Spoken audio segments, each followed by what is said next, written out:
Buenas noches. Buenas noches a todos. Bueno, yo quería, digamos, por lo menos dejar 5 ideas acerca de por qué fue Belgrano el creador de la bandera. Yo descubrí en el año 2000, hace poco, que por qué había sido Belgrano, y en ese momento esta pregunta dije, ¿cómo no me la hice antes? ¿Cómo no me la hice cuando tenía 6 años? Y me dijeron que era el creador de la bandera para Belgrano. ¿Por qué fue el creador? Pero no me la hice tampoco en la secundaria y tampoco en la universidad. Entonces, a partir de ese momento, le empecé a preguntar a todos mis ex compañeros, que nunca son ex, siempre son compañeros. Les fui preguntando y a todos les pasó lo mismo. Nosotros damos conferencias en todo el país y en todos los lugares pasa lo mismo. En todas las provincias argentinas nadie se hizo la pregunta. Como esto es más breve, pero yo suelo preguntarle a la gente si alguno alguna vez lo había pensado de por qué Belgrano fue el creador.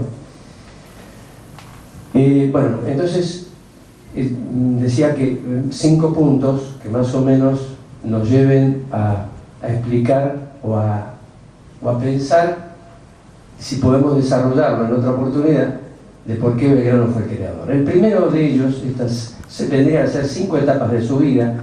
La primera es el Belgrano estudiante, ¿no? Que estudia en la Escuela de Dios frente a su casa, en el convento de Santo Domingo, en el Colegio Real de San Carlos, a 2 cuadras de su casa, 3 cuadras de su casa, en la manzana, que hoy es la manzana de las luces. Por supuesto fue demolido, como fue demolida su casa. Después, una vez que se recibe allí, se va a Europa, comienza a estudiar allá, en la Universidad de Salamanca, bueno, pero fundamentalmente a los 19 años es designado, nombrado, hace solo 3 años que estaba allí estudiando en Europa, presidente de la Academia de Foro Romano, Política Forense y Economía Política de la Universidad de Salamanca, la número 1 del mundo.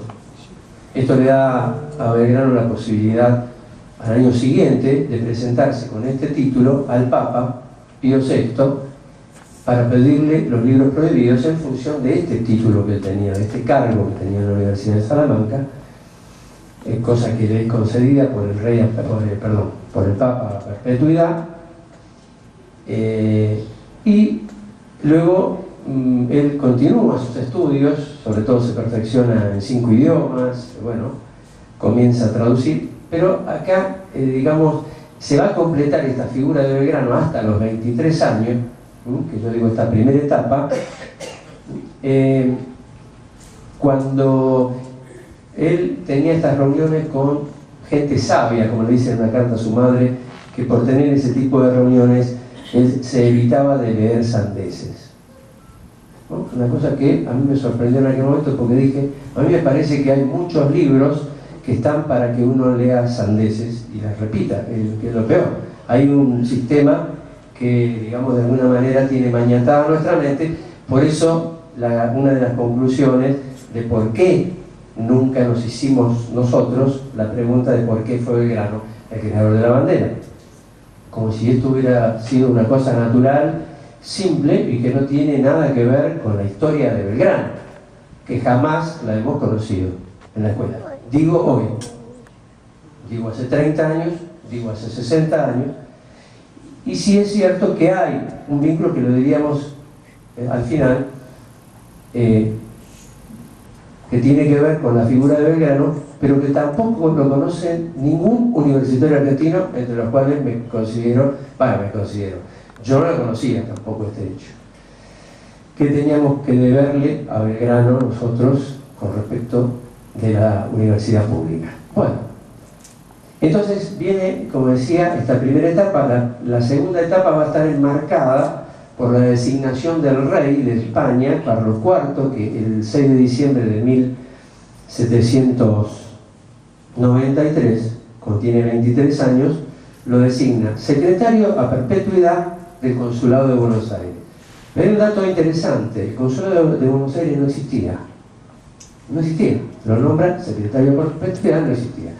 Le van a entregar a Belgrano la cédula de creación del consulado el día 30 de enero de 1794. O sea, el rey primero lo nombró a Belgrano y después creó por cédula el consulado. Él lo trajo y lo puso en marcha el día 2 de junio de 1794, el día anterior a cumplir los años. Entonces, esta etapa, que como digo, comienza con esta designación, ¿por qué es tan diferente? Porque la primera es la preparación. En la preparación, y además él se prepara en un terreno que era la vanguardia de la civilización occidental, digamos, ¿no? Era el primer mundo, donde él se prepara y toma conocimiento, comienza a hacer traducciones de los más importantes economistas.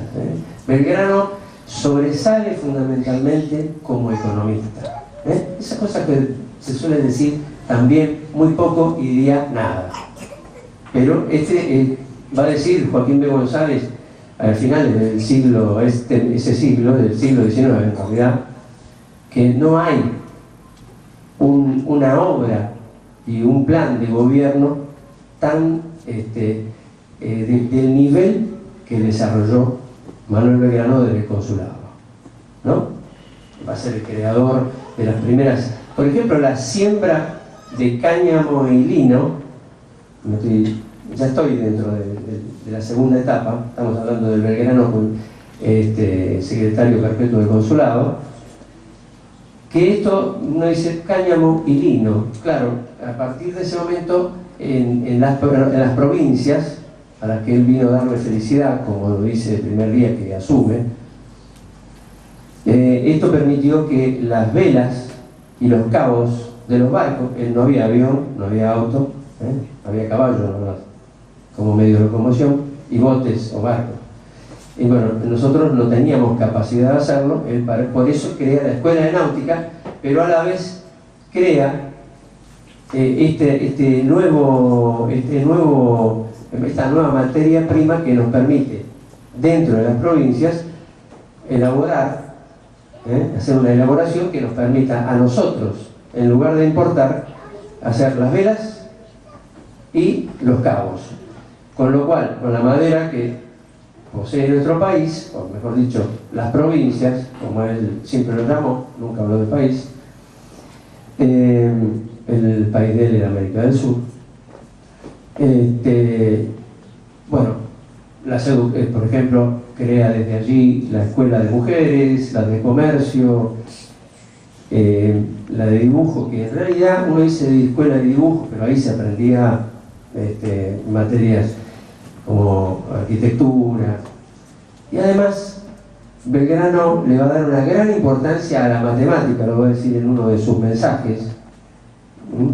Cuando los alumnos se recibían, era abierta la invitación y se podía hacer oposición a los alumnos, ¿no? Entonces el consulado se llenaba del público que asistía a las entregas de los certificados y de los premios, porque siempre él aconsejó premiar a aquellos que tenían las mejores notas, aquellos que tenían que hacían las mayores primeras plantaciones de árboles, en fin, él premiaba todo aquello que tuviese que ver con el crecimiento de las provincias. Él decía que esto era para la felicidad de las provincias, lo va a decir en muchísimas de sus cartas. Nosotros tenemos, por ejemplo, 370 cartas que hizo una recopilación la investigadora María Teresa Piragino, pero hay muchas más, hay muchísimas más cartas que las que le estoy diciendo, que están muchas de ellas en la Biblioteca de Mayo. Voy diciendo también con esto que no nos basamos en ningún escritor, porque muchas veces los escritores se lucen ellos y dejan de lado al personaje, que realmente están diciendo que están hablando de él, pero tenía un problemita en el pie izquierdo, ¿no? Hay un presidente, por ejemplo, que se paró en la historia de San Martín y en la historia de Belgrano.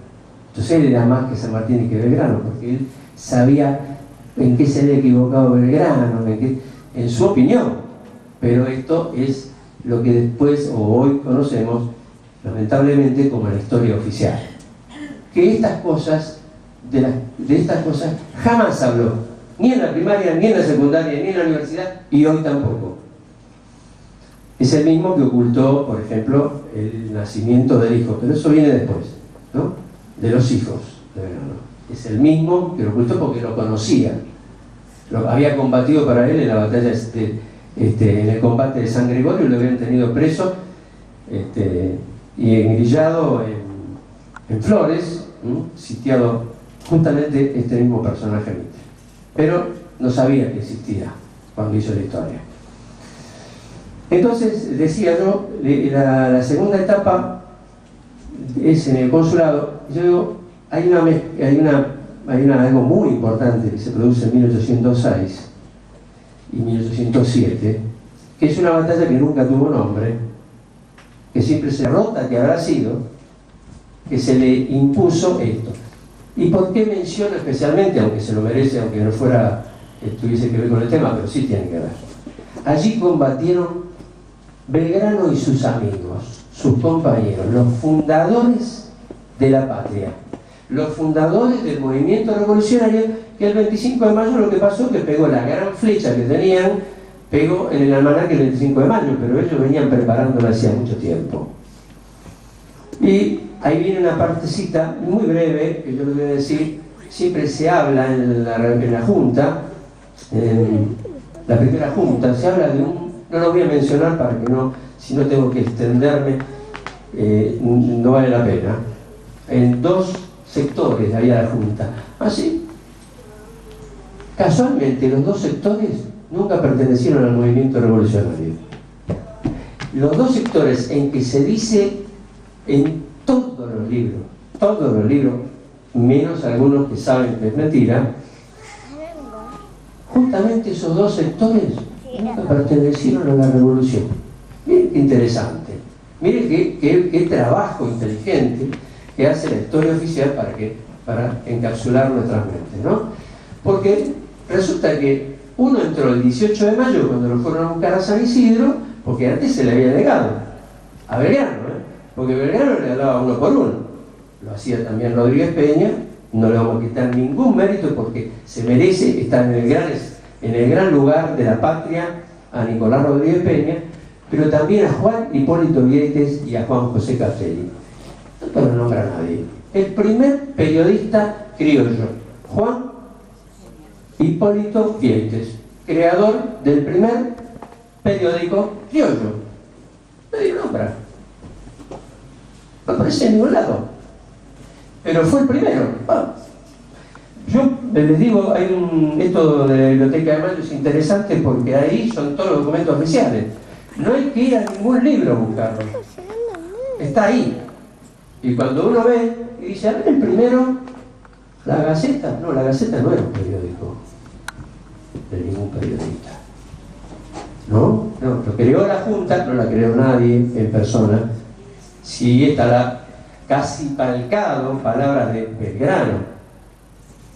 Sí, que creó el periódico revolucionario por excelencia y que lo menciona la creación de la Gaceta, que es el 3 de marzo de 1810,